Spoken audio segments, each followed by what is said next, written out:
Good evening, everyone, and welcome to Leadership Satsang. Thank you so much for joining in.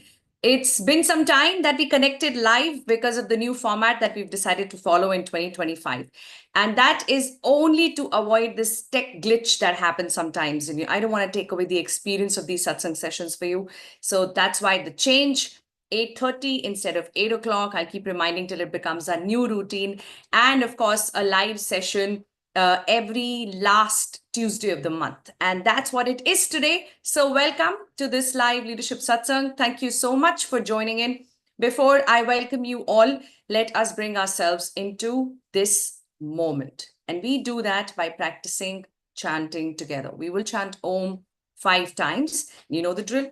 Make sure that you sit comfortably, keep your spine as straight as possible, relax your shoulders. And as you close your eyes, please scan your body and see if there is any stress or stiffness anywhere in the body. Let it go. So let's do this together. Take a nice deep breath in and breathe out. And relax your forehead.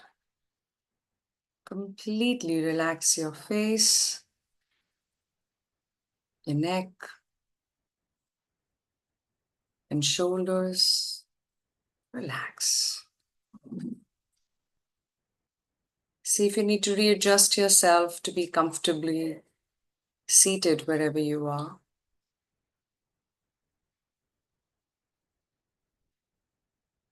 Another beautiful breath in and breathe out.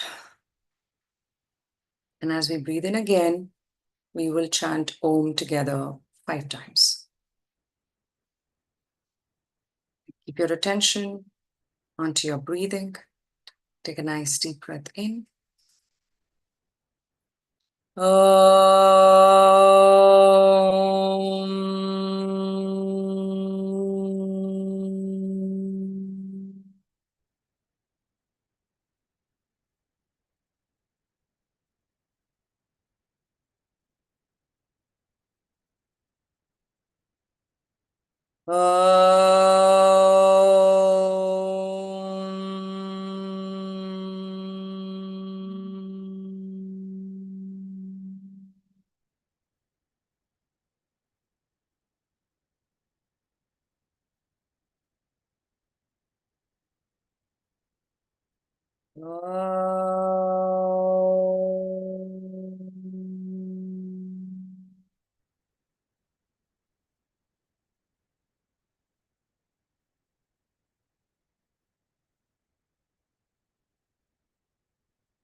Shanti,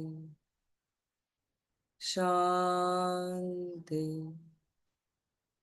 Shanti.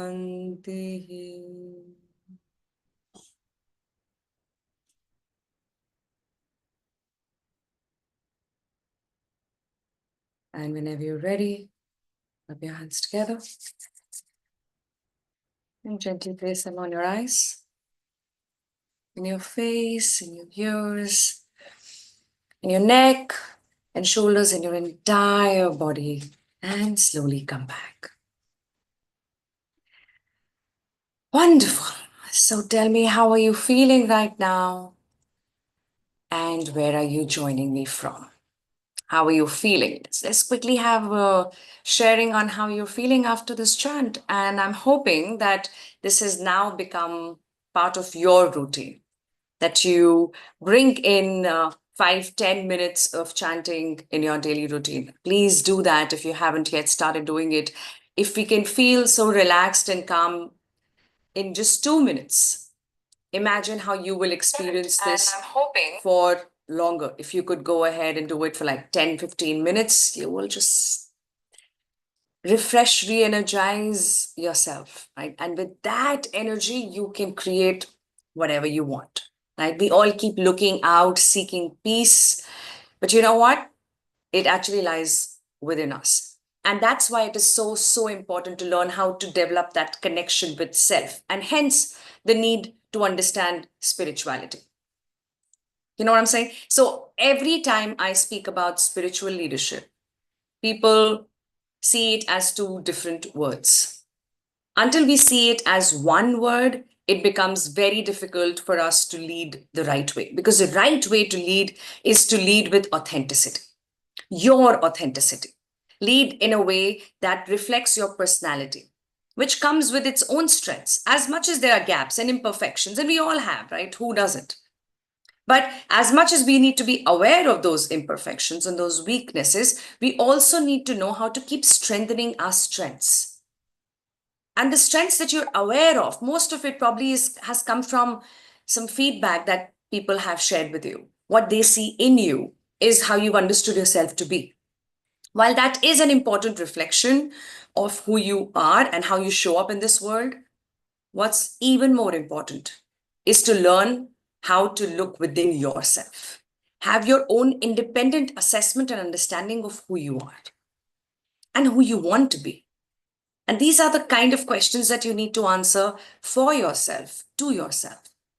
And these moments of reflection are just one of the many ways to connect with yourself, to bring in that spiritual practice. Right? This is a spiritual practice. Reflecting is a spiritual practice. Journaling is a spiritual practice. Sitting in silence is a spiritual practice. Anything that brings you back home here is a practice of connecting with yourself. And the more you practice, the better you get. This is how it is with anything that you need to learn. And we really do need to learn how to connect with ourselves. We do need to know what the reality of our spirit is. The real meaning of spirituality is for you to know your own reality, the real you. And you know what? If you ask me, one lifetime is not enough to just figure yourself out. And here we are trying to figure out people. And sometimes even try to change people. And I'm sure if you're part of my tribe, you've stopped doing that, because we know for a fact that we can't. So let's not waste time trying to change people. You live your life and bring in the changes necessary for you to become the person you want to become. And in the process, you will inspire people and they will bring in the changes they need, right? Whenever they are willing. And if we just understand this, we will be able to restore a lot of peace that we let go of in this endeavor to change and transform people, right? Let's start with ourselves. And trust me, there is so much to be done here that there is no need to spend time figuring out how to fix the world. You fix yourself, others fix themselves, and the world is fixed automatically, isn't it? So let's take complete responsibility of our own selves and see what is it that I can do to be a better me. To my mind, that is the understanding of leadership I have. Leadership is a responsibility of an individual to become a better version of themselves. That's my definition of leadership. Does it resonate with you? Give me it does in the comments if it does. Like, does it make sense to you when I say it's an individual's responsibility to become a better version of themselves? It's got nothing to do with how many people call you sir and ma'am. It's got nothing to do with the title that you hold, the position that you have. It's about your willingness to become a better you. How you choose to live your life will reflect your leadership skills, your leadership traits, your leadership qualities. And it will also bring out the gaps that exist. And there are gaps. But you know what? Until you see them, there's no way to bridge them, isn't it? And this becomes more and more difficult as you go up this success ladder. Because when we become more and more successful in life, we also pick a lot more ego on the way. And this ego will not let you see what's there to be seen. The people around won't help either. because they will tell you what you want them to. There are, a lot of people around who have a lot to gain by pleasing you, since you are that senior person now, than to tell you the truth and bear the brunt of it. Why should anyone do that? Will they not have their own interest in mind? Of course they will. What's your interest is a question to ask yourself. And the way I see it, you should absolutely be interested in figuring out the real you. Beyond the compliments that you get, beyond the recognition that you've earned with your hard work, there is a lot more to you than just that title and just that award and just that praise that you get from people around.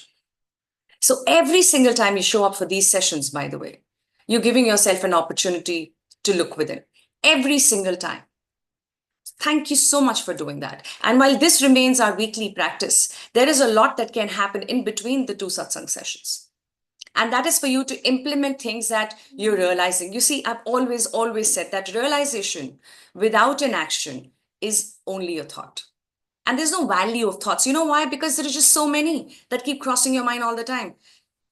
Somebody says it's about 60,000 thoughts that we have in a day. Someone else seems to be challenging that and they put out another number. Irrespective, there are so many thoughts that cross our mind. And how do these thoughts help us? Not all of them really do.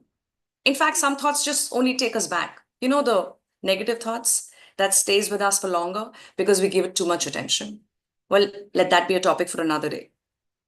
But what I'm trying to tell you is that anything that you realize makes sense to you, anything that you realize should be implemented. Please make sure that you take that moment to decide how you're going to implement it and make that commitment to yourself. Even if it's just one teeny, tiny change that you are willing to bring in your life, that small shift in your habit, make it happen the moment you realize it needs to be done, not later.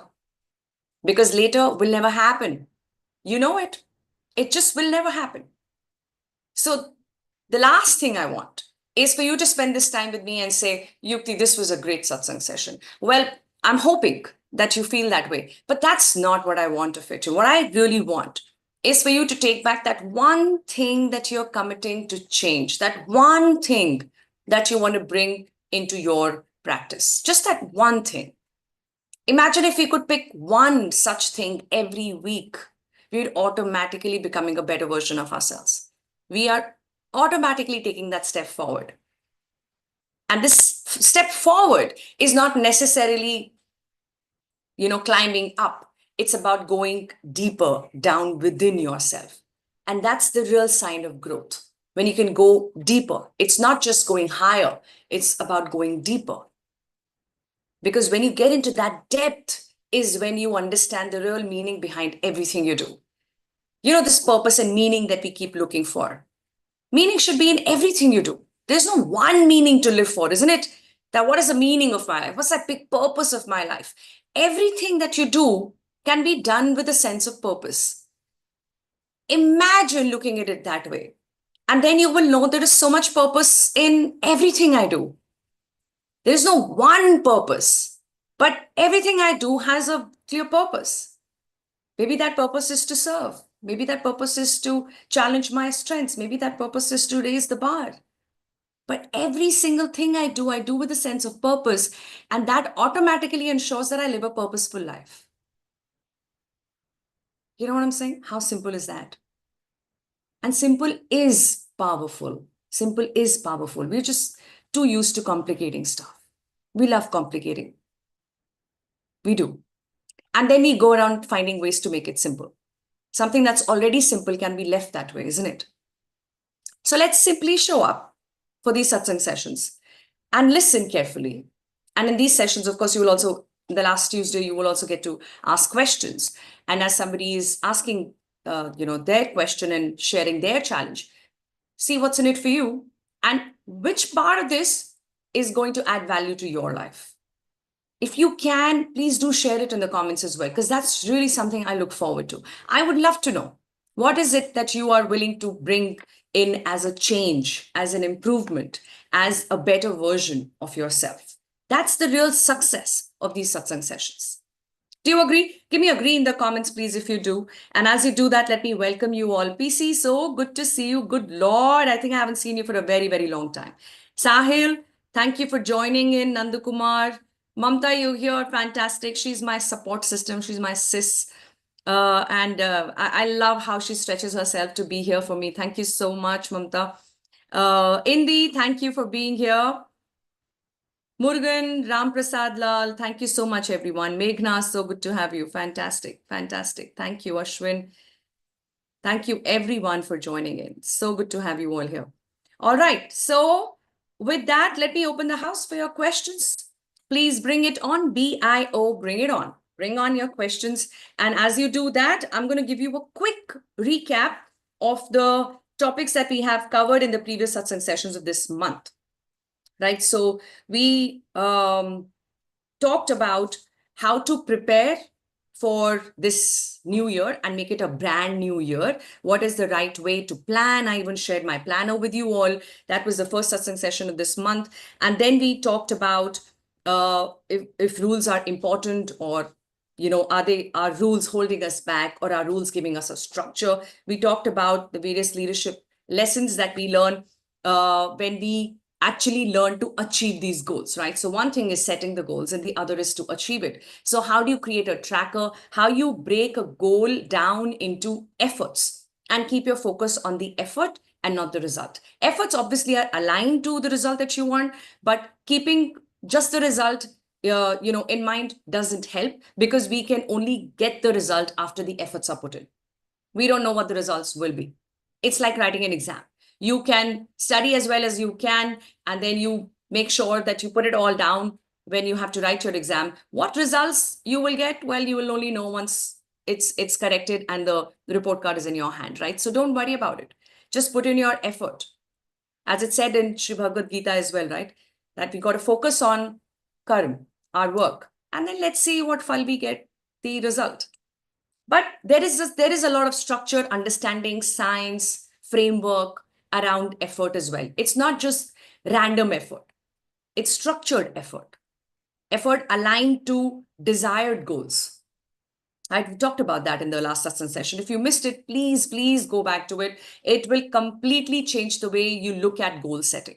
Goal setting is not just about smart goals. It's about being smarter than that. It's about understanding how to achieve them. And that's what we talked about. And then we talked about rules. And here we are with an open space for you to bring out your real challenges. And let's find some real solutions to that. Yeah. All right. So let's see. We have one from Chaitra. Chaitra, am I pronouncing your name right? Please do let me know. Can you explain the scenario? As a transformational leader, how do I deal in the below scenario? Okay.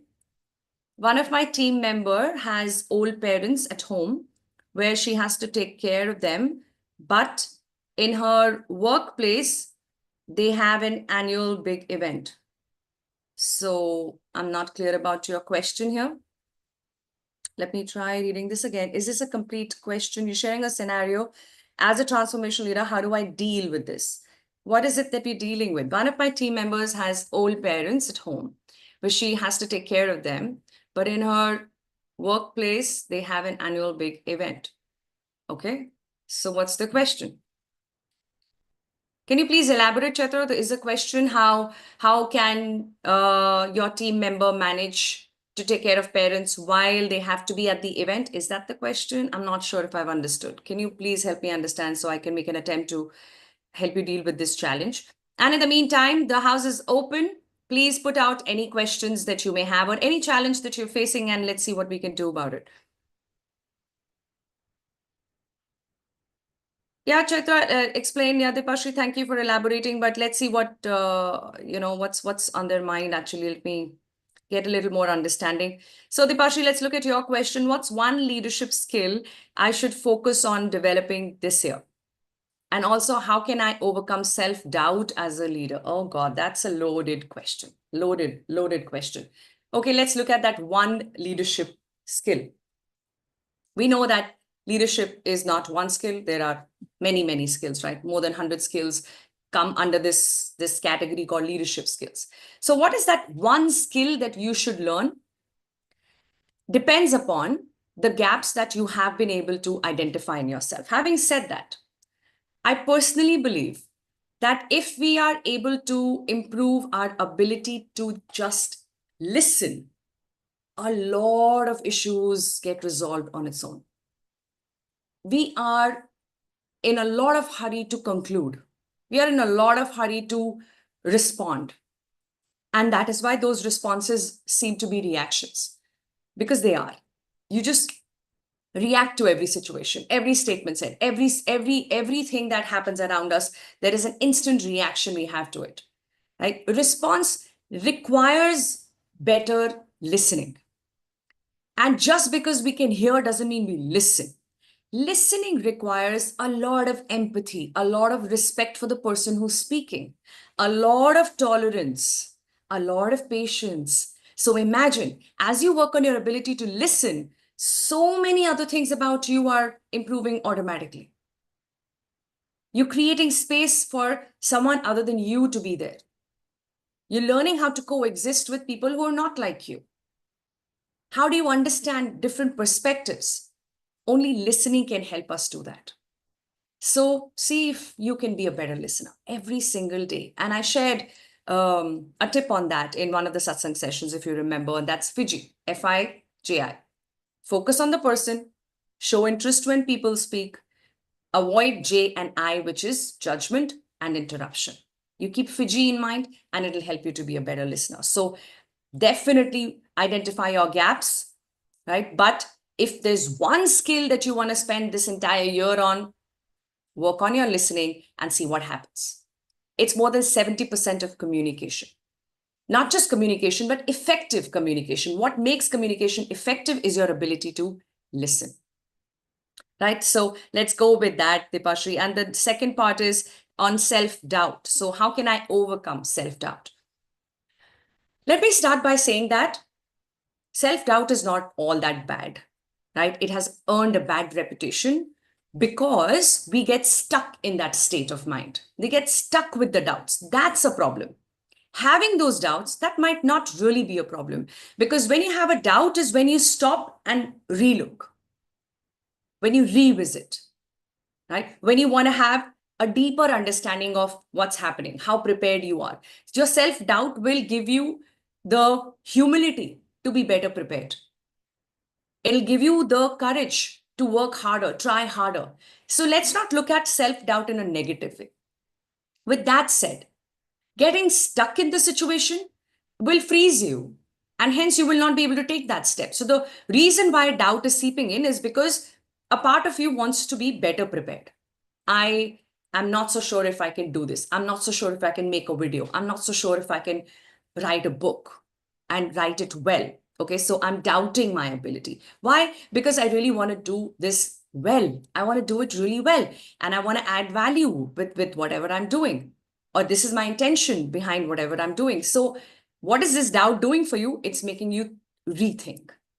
It's preparing you to do it as well as you can. So give some time for this doubt to speak to you, and then take the necessary action and go ahead. The last part of it is what we miss out sometimes, right? Listen to the doubts that are cropping up. See how best it can be handled, and then take the next step forward, knowing that no matter how long you think, there is no way to create perfection in anything that we do. We can only make progress, because perfection in itself is an illusion. There is nothing called perfection. So all these people who take pride in being a perfectionist, I don't quite get it. Honestly, I don't get it. I think it's all about making progress, because at what point can you call something perfect? And even if you do, it is only perfect for you. It might not be perfect for me. What's perfect for me might not be perfect for you. You know what I'm saying? Right? So there's no one understanding of perfection, and hence there's no sense in seeking it. So if we know that perfection doesn't exist, then what's there to lose by taking that one step forward? At least you're moving forward. You're not standing still. You're not stagnant. So allow the doubt to come up, tell you that there is a way to be better prepared.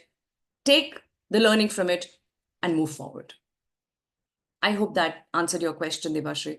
And thank you for asking that. I think you've probably helped a lot of other people as I'm sharing an approach to deal with this. And if that's true, then please say useful in the comments. Please say useful if you found this response to be useful to the question. Okay, Chaitra, I'm coming back to you. It's in school. How do I support the team member in workplace? Okay. All right. So here is the thing. We have certain responsibilities in our personal lives, right? I want us to start looking at responsibilities as a blessing, first of all. It's not a burden, it's a blessing. It's a blessing to have parents. It's a blessing to have children. It's a blessing to have people at home that you can go back to, right? Otherwise, it's just a house. When you are traveling with your family, even hotel feels like a home, isn't it? You come back home to that room where your family is. So people make places. And these are the people who we need to be responsible for because we've invited them in our life. They are a part of our life. They're a part of us. So whatever we do for them, it's a blessing to have the opportunity to be able to do it. And especially when it comes to parents, isn't it? Because we know the culture that we have and the upbringing that we have.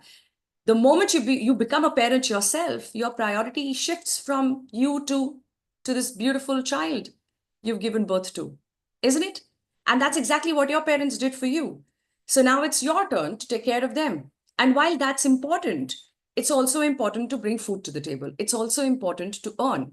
It's also important to be honest to the workplace, to the job that you do, to the organization that's giving you the salary for your work.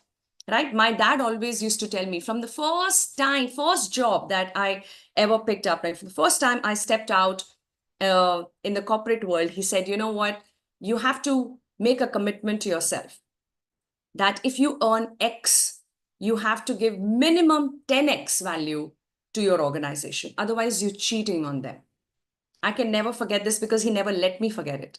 He would remind me of it every single week, if not every day of my life till I was with him and working in whichever organization. He would keep reminding me, are you giving 10x back to your company? Because if you're not, that's cheating. So yes, you've got to do what you've got to do, and you've got to do it in the best way you can. And that's when a support system comes handy. We need to create a support system. In fact, society that we all are a part of is a support system in itself, isn't it? It's a society that helps us to hold on to a certain set of values and live by those values because those are collective values, which is what we call as humanity. So what we need to do is to see if there can be a support system we can create for your team member. Is there a way for us to guide? Is there a way for us to maybe jump in or connect them to people where they can create a support system so that their personal life is taken care of and they're also showing up for work? You know what I'm saying? So one thing that we have to practice a lot more than we do is to put our hand up and ask for support, ask for help. I always keep saying this to my community, that asking for help requires a lot more humility than helping other people, because helping other people will always make you feel good. And it's a good thing, of course, and hence you will feel good and you should. But it adds to your ego, isn't it? That I'm so helpful, I'm there for people. And that's a great thing. But it's also good to have the humility to put your hand up and ask for help. You don't have to do it all by yourself. You don't have to prove anything to anyone by doing that. In fact, if there is anything to prove how humble you are, how much courage you have to put your hand up and say, help me. I need help. I need support. And if you're able to do that, you will see how life just becomes much easier, much, much easier. And that's when you will be able to recognize and count the blessings around. And there are many that you can keep counting. But for that, you need to be able to see them with that sense of lightness. A lot of people complain about being a parent. When I was a younger mother, I would just look forward to every single day being with my twins. And everyone around used to look very perturbed to me. In fact, I'm quite sure that many people around have not quite enjoyed their motherhood because it's a matter of perspective. It's how you see it. How do you see it? You see it as, oh God, I have work, and then I have kids, and then I have this house, and then I have this family, and then I have to do all of this. And imagine if you have none of this. Now what? Now you'll find another reason to complain. I don't have a family. I don't have kids. I don't have a house. I don't have a job. You know what I'm saying? So if you look at it with a sense of gratitude, you see that all of this is a blessing. It's easy to say, difficult to do simply because you're trying to do it all by yourself. What I'm trying to say is get as much support and help as you can. The fact that I've enjoyed my motherhood all these years is because I created that support system for myself. I didn't do everything on my own. My husband jumped in as a second mother. My mother-in-law was a part of the whole arrangement. My parents were there to support when I needed. All of us, it takes a village, right, to raise a child. We need to have that village and invite those people. So don't try to pick it all up by yourself because it's not going to add as much value as you imagine. Let people be a part of your life, and you will see how life can feel much lighter, much more joyous. If you're tired, then anything you do will feel like a burden. It feels like a blessing when there is lightness, when there is energy, isn't it? So let's allow that to come in. And I hope that somewhere answers your question, Chetra. Please do let me know in the chat if it was useful. Good Lord, I can't believe that's all the time we have. And all these questions are amazing questions. I'm so tempted to pick them all up, but I will just pick one last because it's related to listening. I've already touched upon it. Any more points on increasing listening skills? Sahil, what helps me when I'm listening, especially in the environment where I want to learn, is to keep a pen and paper with me and write some keywords. As I listen, I write some keywords. Not everything that's being said, but if you keep writing, even if you don't see that piece of paper ever again, you are more there. You're more present in that moment. So when you listen, make sure that you write something, pick up some keywords from what's being said, see if there is an opportunity to ask questions. In fact, I sometimes go prepared to listen and go deeper with my questions. So when I ask questions, I'm encouraging the speaker to go deeper into that subject and share more than what they intend to share. So that also helps us to listen, having the intention to ask questions coming from a space of curiosity, not proving, not judging the speaker, but curious to learn more. Right? If that's the space from where you can ask questions, then it'll help you to listen more carefully. Why? Because you can't ask questions if you're not listening, isn't it? Right. So I hope this helps you. Please do try it out and share with me in the comments. How did it help for you to write some keywords and ask questions whenever possible? All right, fantastic. Thank you so much. I think that's all the time we have. Asking help is the best addiction I made after joining Coach Yukti. It multiplies our capability. Absolutely, Surinder. You said it so well. Fantastic. Thank you so much. Thank you, everyone, for joining in. So glad that you found this to be useful. Please do keep bringing up your questions. I would love to take them up. If not today, we have another session coming in every single month. We'll have this opportunity. So please keep bringing in your questions, and I would love to add my 2 cents to help you overcome these challenges. The fact that you have challenges is a sign of growth in itself. So let's keep learning and let's keep growing. Thank you so much for joining in. God bless you all. I'll see you next week.